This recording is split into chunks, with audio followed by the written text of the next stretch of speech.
to tell you a little bit about the things that are going to be happening in here. This is called the activities room, and that's a good sign because it means there are things that you can actually do. So we're going to introduce you to all the areas first, and then we'll give you a chance to do some of the things that you see that you'd like to try in this room. We're going to start right here. We're going to make a Pomander Ball. This is actually a piece of fruit. Who can tell me what this is? Yes, ma'am? An orange. Oh, she is good. She is really good. Now, this is trickier because we're going to be putting something in the orange. This is what it looks like. And I'll give you a hint. It's a spice. Anybody think they know what spice this might be? Yes? Pepper. Close. Pepper was the guess, but that's not it. I wonder what else it might be. Anybody have an idea?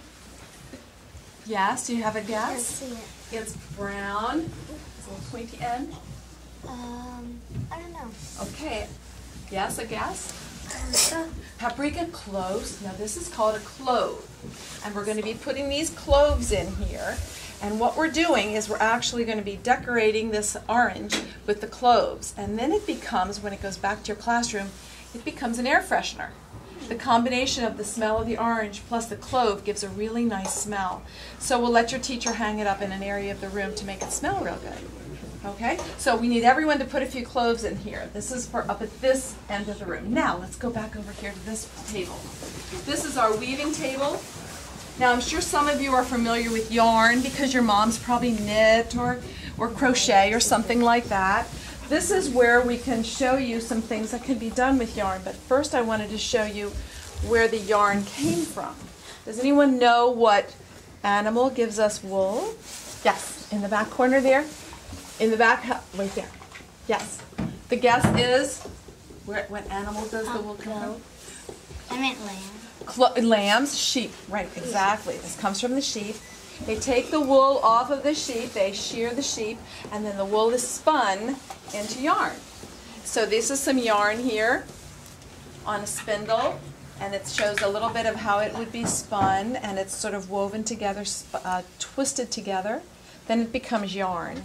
Then you can do things with the yarn, and in the colonial times, they didn't go to Kohl's and buy clothes like we do now, or other places that we might shop. They had to actually make their clothes. So to take the wool and the yarn, they had to do something with it if they didn't knit it together or something. But these are two looms, and these are things for you to see how they take the yarn, turn it into fabric. So you can have a try of working at one of these looms in a little while if you would like to. See what you can do. It's trickier, much more time-consuming than just going to a store and buying a piece of clothing, that's for sure. Okay, let's go to the next table, and we'll show you what's happening here. You're going to get a chance to try all of these in a couple of minutes. Now at this table we actually have two different things, and one thing, these are called calling cards. Those of you in the back. And what they would do during that time period, when you would go to visit someone, you wouldn't have a business card like maybe your mom or dad have today. You would have a calling card, and you would have your name written on it, really fancy, or however you want to write it, and then probably decorated with some special thing that maybe this Judy, this is probably Miss Judy in the back there, she enjoys flowers, so she has hers decorated with flowers. And you can see some other examples here, so you're going to be able to do that. And then the other thing we have at this table are the ink and writing. And you can see that back then they had really, really fancy writing, cursive writing. So you're going to have a chance to try writing with these pens. Now these pens are a little tricky. I know you're used to pencils or ballpoint pens, but back then you had to dip it in ink and then just wipe off a little bit of the extra.